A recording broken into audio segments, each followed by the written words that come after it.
Iya.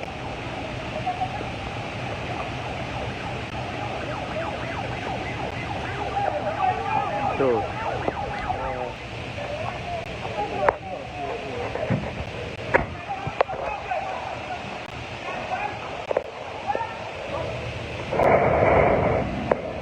Kawin yo.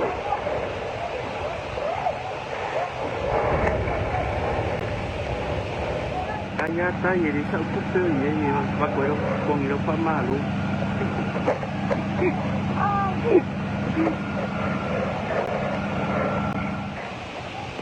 Kaya pa malo kung ikaw mapuy mo.